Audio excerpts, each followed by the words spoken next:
sounds like Natter Splat, bitch.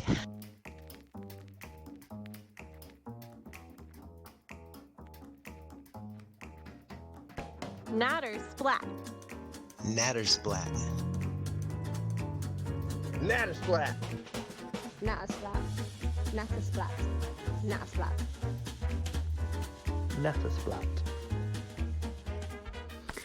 Okay, here, I'll put you on the spot with this topic. How do you feel about the refugee camps due to the ISIS war in the Middle East? Like, which one? Are they called like refugee camps? Like Yeah. where the women and children are like? Well. Or are they like? Which ones do you mean? The ones in Middle East or the ones in Calais? There's a bunch of them. Well, there's one in Calais, and I've seen many clips come out of there, and they're not mostly women and children. I think that's like a media myth, because every real footage I've seen have all been young men. There's been a lot of footage recently on boats that have been coming across the English Channel, and they're all fighting age men. So if you're talking about specifically well, then I guess I'm refugee specifically talking about the women and children refugee camps then. Right. I don't know where they are, but if there are some, I mean, I think refugee camps sound good in theory. Because I know like the Kurdish people are manning some of the camps that are outside of Turkey and Syria. Nice and tough, the Kurds. So how do you feel about that? Like, what do you think should be done about that? Because I'm just asking you as a moral question, because I have my own moral feelings. Like, I know how I should feel that the world would perceive, and how I really feel fundamentally on the inside, being who I am, like as an individual thinker. Well, I would say they sound good in theory, you know. No, but like it's not a means to an end. Like it's just delaying something that needs to happen. Oh, okay. Well, I know what you're saying. So, do you think that they could take legal action, like that they could start trying all of these people, but then who would be in charge of? What do you mean trying them? Trying like refugees? In a court of law, like for what? Okay, and I guess I'm not talking about refugees. I'm talking because what do you call those camps that they put the women in? The ISIS women and children. ISIS women. Yeah, sorry. So terrorists. They're not refugees. Yeah, they're terrorists. Sorry. They're criminals. Yeah. We have one. But then are the women and children criminals? Like, or are they just bystanders of what their husbands have done, and some of them are foreign? Right, you need evidence, right, to try someone for a crime. So, for instance, there's this young girl, she went, an ISIS bride, as the media calls them in Britain. Mm-hmm. She leaves when she's like 15 or 16 or whatever. She goes to join ISIS. She's pictured with 3 different husbands, because they keep dying. So she keeps getting married to a new husband. She has a few babies. She laughs about beheading enemies. I think she even does something herself. Maybe it's not kill someone, but she does some gruesome act to herself. She's totally in it. She went there voluntarily, and then ISIS loses. We kick their ass, and now she wants to come home and claim that she was, just a child. She's just a child. She shouldn't be treated like an adult, even though she was talking about decapitating her enemies. She said she walked past and took photos of a bin full of heads, I think. And she said so many bad things about, she said them herself. So if she's but then that's an example, obviously, like that. Like if there's proof behind it, then you would try. So what would you like? Well, do you see British. that as being a solution to these camps? Well, she's British. So is it not refugee camps? Like, how do you refer to that then? Well, she's probably not in a. She might be being detained.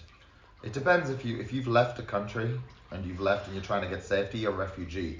If the government thinks you're a threat and doesn't let you in, you might not be in a camp, but you may be. Because it's not like a concentration camp, but right, it's but like it's just like a detained. Yeah, it's like I don't know who she's being detained by. So probably the Syrian authorities or something, or the Iraqi. Well, that's the thing is like in Syria, a lot of those like camps where like and I'm specifically talking about the camps with the women and children in them, because they are vast, and there is because they were married to warriors. In Jordan, there's one. Outside of Syria, or in Syria, there's one, and.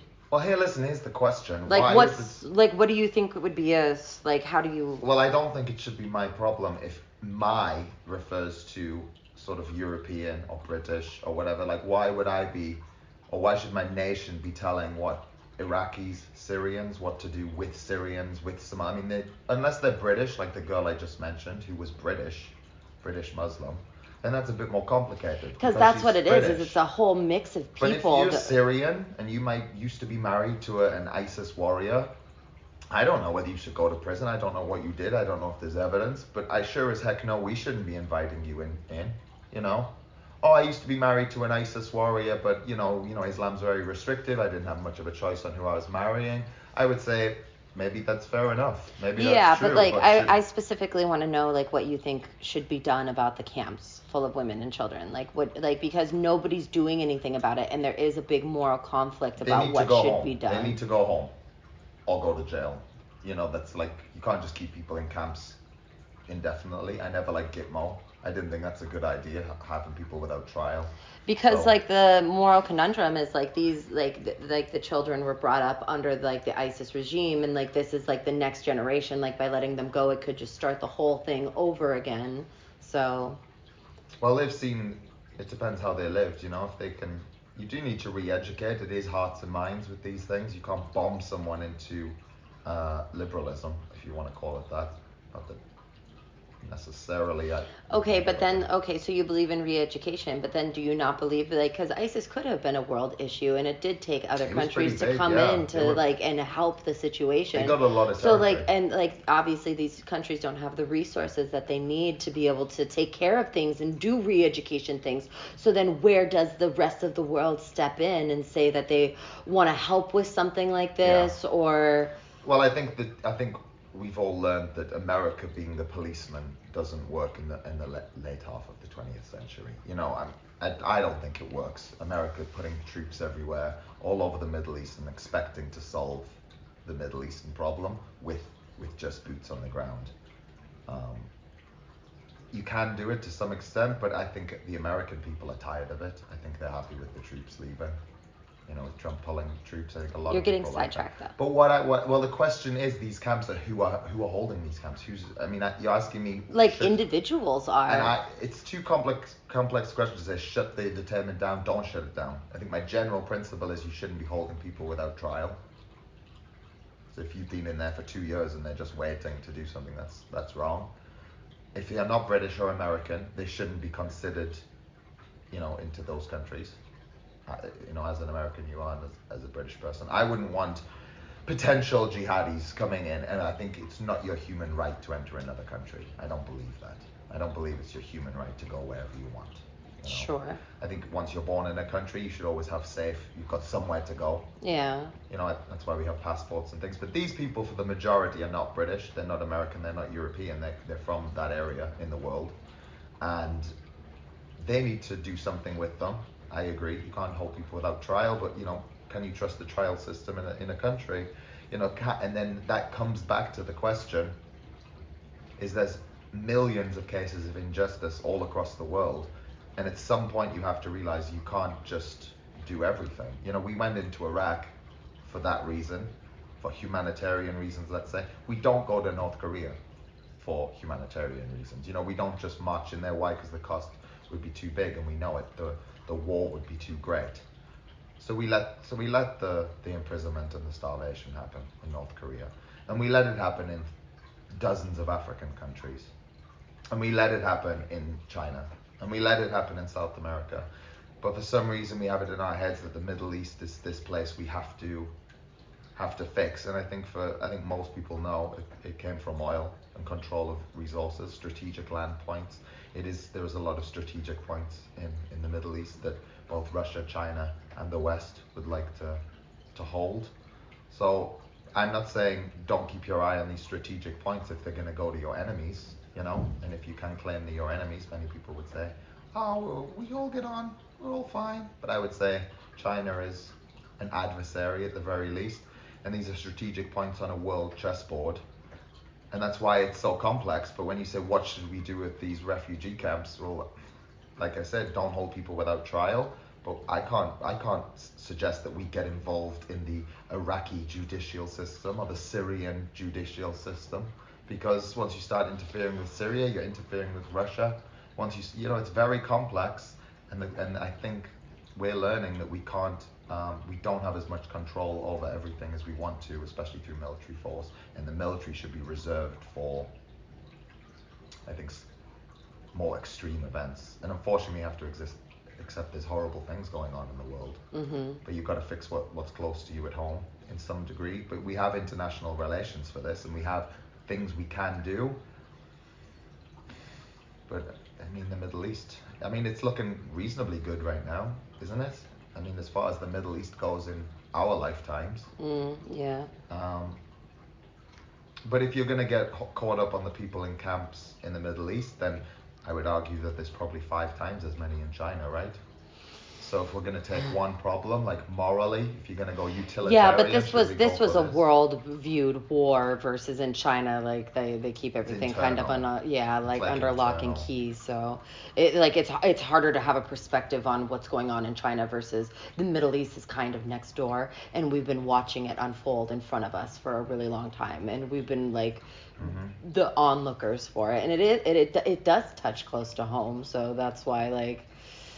I understand, like, yeah, it is a complicated issue. I was just wondering, like, where you stood on it. I think it made me think when you first said refugee camps, it made me think of the ones in Europe. So you've got people in Calais, you've got them all along the border, especially because they're trying to get into Britain. Mm-hmm. So the first thing you said, women and children, this is the interesting thing. There may be these camps in the Middle East, but when you look at the camps and who are coming over in boats, it's almost exclusively men in their teens, 20s, maybe 30s. Yeah. All men, every boat. You could argue that they make the dangerous trip and they have people at home, but given a lot of their age, I think a lot of them are not leaving families. And if it's so bad behind, why would you leave your family, right? If you're a true refugee, you wouldn't leave your wife and kids in the war zone.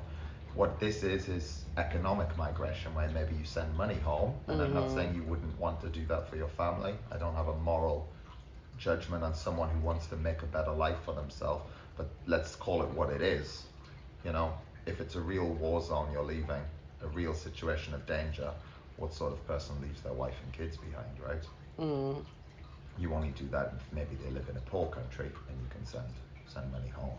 And that now is like waking up a lot of people to think, well, who exactly are we saving here? Where are all the children? No, like I've always like I've noticed that as well. Is like there's a difference between immigration and refugee status, and like I do believe you're right, and like there should be better, more thorough understanding and laws and regulations towards what refugee status is, and I don't think it would be bad to implicate like a like only this many men as to women, or implement like this many men to women, and have some sort of regulations towards it. Like I think that would be in the best benefit of the places that are trying to help. Well, in a way, I would argue that like what Australia did is they said we will stop like getting the boats that are in trouble, that are coming into Australia. We'll stop saving them, picking them up, escorting you in. We will just stop our boats, which means if you try to come in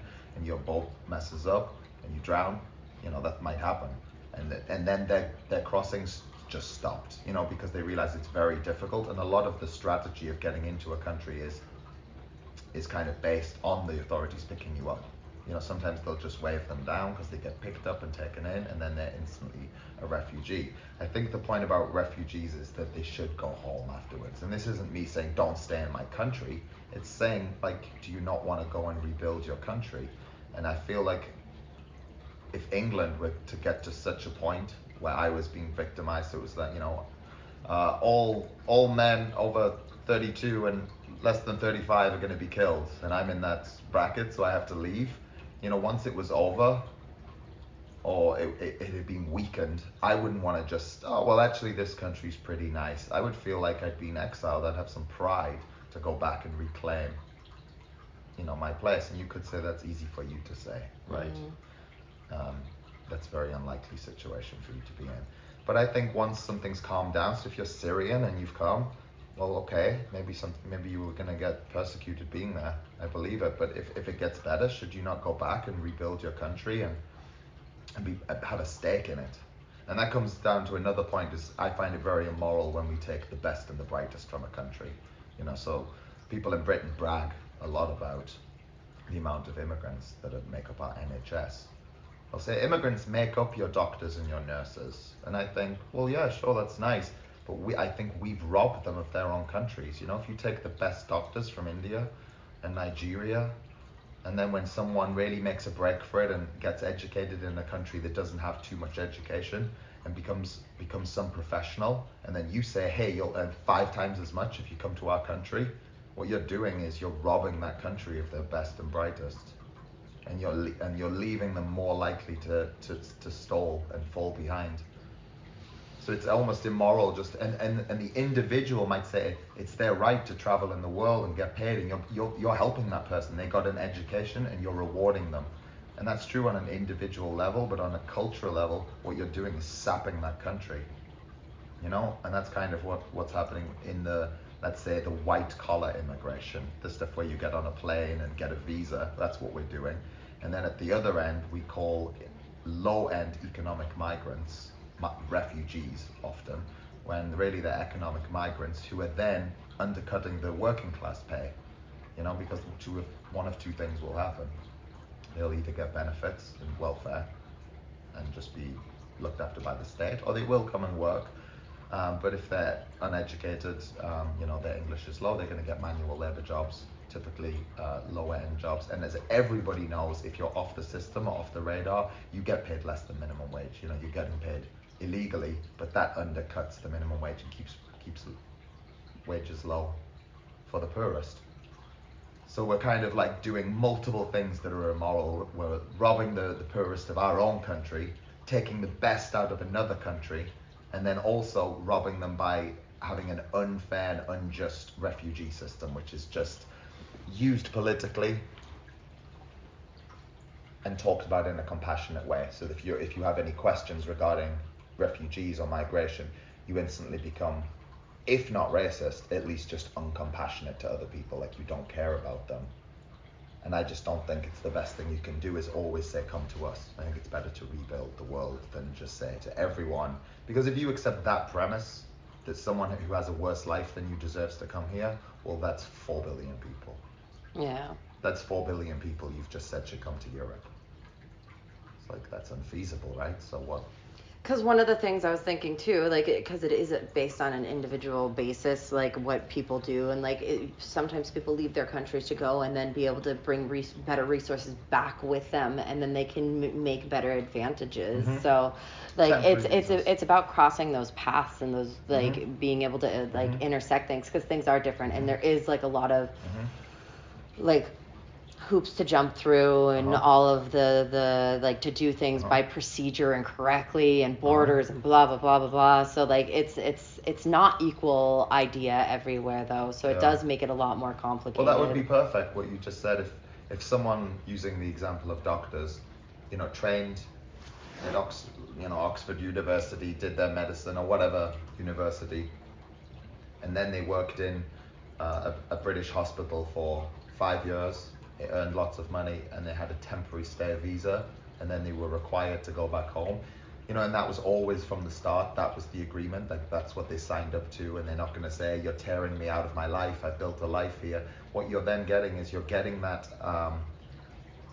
person who may be kind of, let's say, cheap at the beginning or cheaper than a native. So you're getting something, and they're getting the training from a good hospital, mm-hmm. and then they can take that back home with them. And there's a system where it's kind of reciprocal, on a countrywide basis. You're giving them something, and they're investing in you, and it's reciprocal. But then again, sometimes the place that they're going home to isn't going to have nearly the resources for the things, and they will come back with skills that they won't necessarily be able to utilize there that's as true. well. You have to pick the right place. So, it is if really... If you come from a village, exactly, with no hospital, then that's going to be a bit different. I'll put this out, right, because this is just how I feel about immigration and refugee, status and anything like that. I do think it is very disproportionate, the male to female and family ratio. Mm-hmm. And I think if that small change could be made, that would make a really vast difference in everything.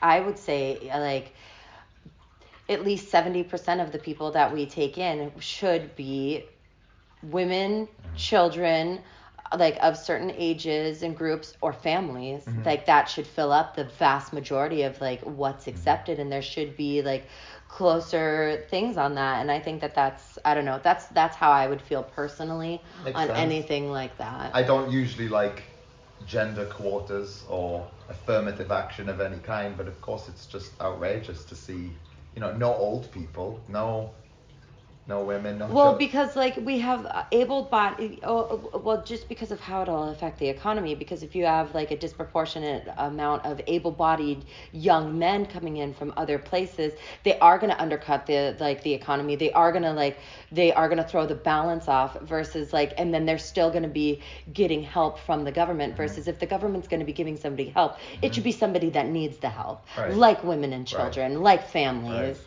Like that. So What do you then, like, instead of the help being not necessarily wasted, but like it would just be utilized a lot better in Right. that way, in Sure. my opinion. Sure. So like, I do believe that like there should be like classifications like that, and there should be a little bit more reading into things and how you differ, like, and who you accept. And What do you say if there was an Iranian who came to, England or anywhere in Europe and said, I want to be a refugee, I'm gay, okay?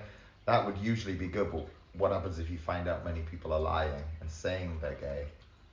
Because that would automatically make you a But target. that's why there's a certain percentage. That's why you have to keep it within certain standards. And sorry, like that does make the process a little bit more difficult. But the world is difficult. And if you, like you said, if you just say, come here, that's gonna like that could crash economies. That could alter the foundations of the place that is accepting it. So there's a lot of other factors to think about when you do that. And that's why, like, I'm just saying there should be stricter guidelines, Right. and like they should be more in the favor of who needs help, and that we should be able to say clearly these people need more help than the other, like this one needs more help than the other, because there is differences between people. Like man and woman are equal as a human being, but like they are not like the one. Not the same. Because one is able-bodied and like should stay where they are from to fix the things should be like protected. that.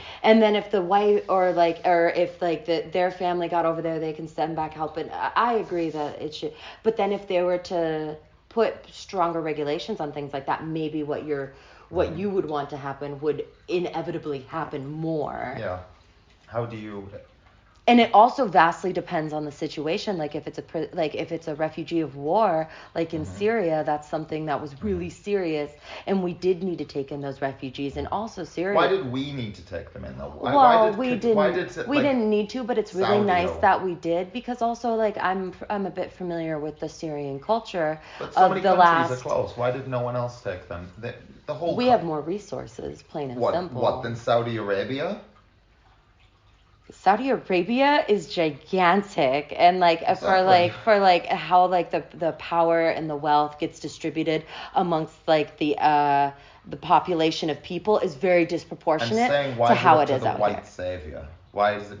No, it doesn't why is have the to white be, but savior like mentality? okay, you know what? Actually, in theory, we don't need to help them at all. Like that's their problem; they can deal with it, and then I like don't even maybe mean they. just the closest. I don't mean Muslims or brown people, or I don't mean I just mean geographically. There are lots of countries that could help them, and it's their default just to go, nah. No, that's our default, is because that I mean- like that's. I'm pretty sure Qatar didn't take anybody. But, Saudi like- Arabia didn't take anybody. Israel didn't take anybody. No, but the further east that you go, like the economic system and structure is very different versus if you go west from the Middle East, if that's what you're talking about. I would argue that we were in like one of the better. We didn't have to, but we had more resources than places that have bigger land, that have different resources, and like it didn't necessarily need to happen, but we were able to make it happen. And we did. It's just, I think it was just disproportionately done. Definitely disproportionately. and then in addition to that, there's the other refugees of people that are just trying to escape countries that are continuously in war, or it's not necessarily affected them. So like, I don't want to say like fake refugees, but like a lot of people like I mean, don't so, I mean, like, I wouldn't like, because in my mind like a refugee is more of a serious term versus just Yeah, it trying is. to like immigrate somewhere else. Asylum seeker, Yeah, I guess, is slightly asylum different. seeking, yeah. A little different as well. Like they're all slightly different terms. Yeah. Here's my question though: what do you think has changed the public perception to be much more hostile to the idea that of what you just said, that you can say no? It's not in a certain culture's ability to help everyone in the world, and you often hear things along the lines of, you know, who are you to say no to this person? This person may die. So the example I used about a gay person, let's say, in some part of the world, or a religious person in some part of the world. Now that fits the criteria of refugee or asylum seeker. They are under political persecution by a state. You know, it's not a gang or a family member, by the state. That entitles you, but we physically can't do it for everyone. But you would have people say, like, who are you to say no? Of course we should say yes, without that consideration of the sheer number of it. What do you think's changed people's perception of that? Is it sort of a lack of worldly thinking, or is it more willingness to act on their compassion? What do you think it is that people are just? I think it was an old school mentality that it would be very easy for people to go, well, of course not. Of course we can't, you know, just let everyone in or help everyone. You know, there was some reason to it, and I feel I meet a lot more people who are hostile to that attitude. Oh, I don't. I'll just say that I get my opinion. Cultural preservation. Like that's where I get my opinion from, is just being a world traveler and like getting to see and experience all the different cultures. And Europe specifically is such a like a little temperamental melding pot, and it's so delicate, and I think people don't understand that. And like, because it is so old, it's been established for so long, and there is so many traditions and everything, and that is what makes Europe so interesting and diverse, and all the like many different languages in such close proximity to each other that are recognized like world like vastly spoken things, the cultural differences, like everything. So like that's where my thing comes from. But now diversity is synonymous with brownness. So you can't have, if you have a series of Belgian, French, Swiss townships that are all very different in custom and everything, it can't be described as diverse in 2020 if it was mostly white.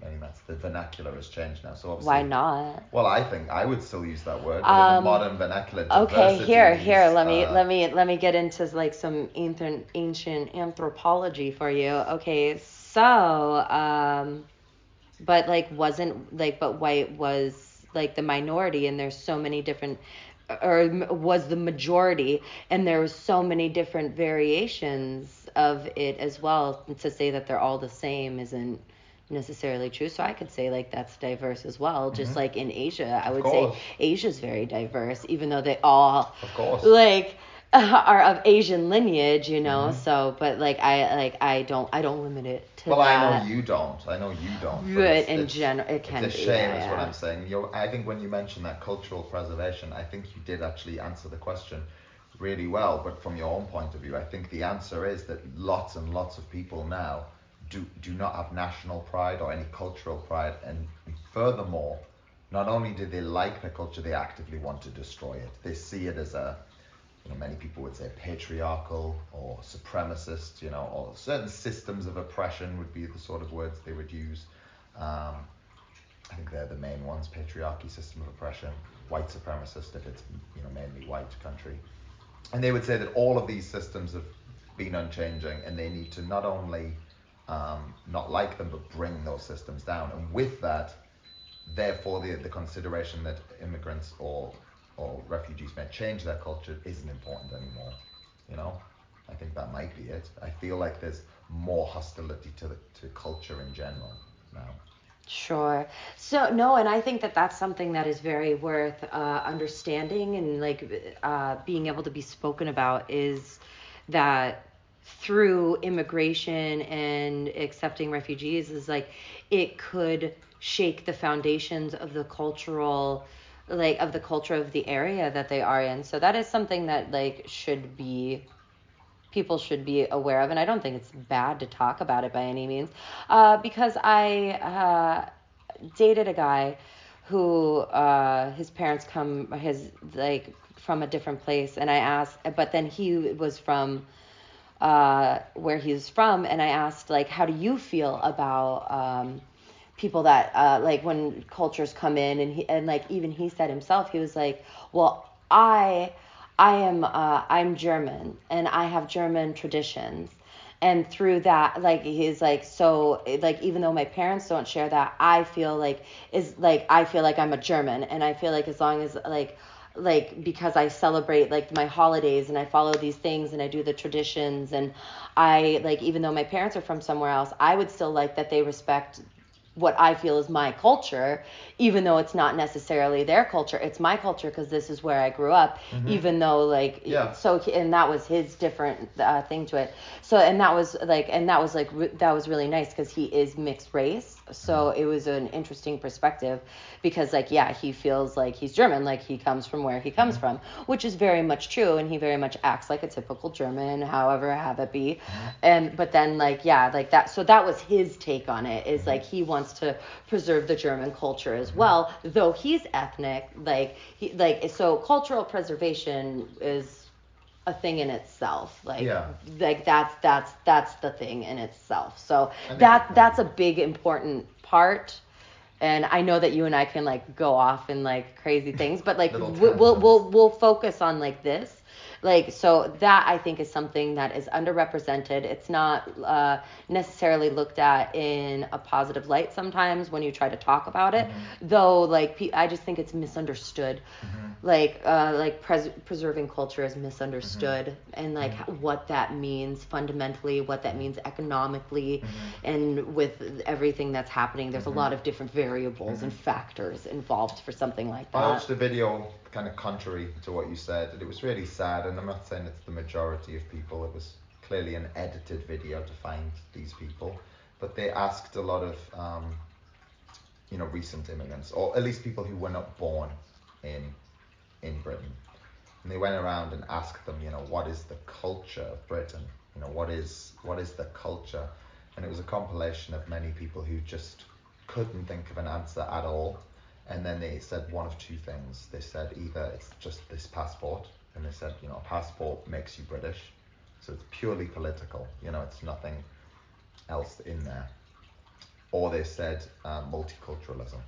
So they described the culture of Britain as many different cultures, as the acceptance of many different cultures. So it's almost like multiculturalism is the fundamental part of the culture of Britain, which is But didn't you guys kind of bring that on yourselves? Well, you could argue for, like, this is what they say when anyone says anything about immigration now. They say something like it's always been immigrants. Look at the Saxons, Normans, brothers of the Vikings coming in. There's always been movement, the Romans, and of course that's true, but it's just exactly what you said. It's the numbers.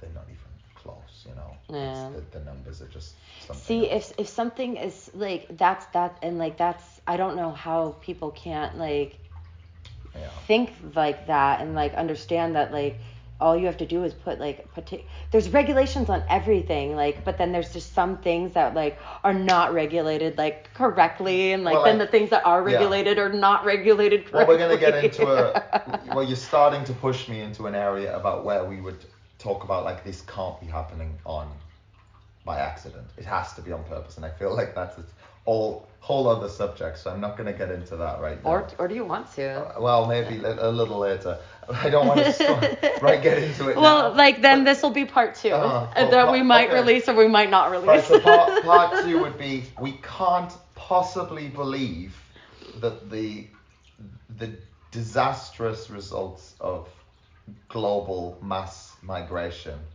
have been by accident, because there's many smart people in the world making decisions, and it seems so predictable, right? It seems so predictable that, you know, you can see a certain level of immigration where people assimilate, and now that even that word's been called racist because you expect people to assimilate into your culture, you're basically wanting to strip them of their identity. So there's a new turn on that word. But traditionally it was understood that the cultures would assimilate because they weren't in great enough number, and as the generations grew, exactly as you said, their children would be more English or more German or more European than maybe their parents, and so on.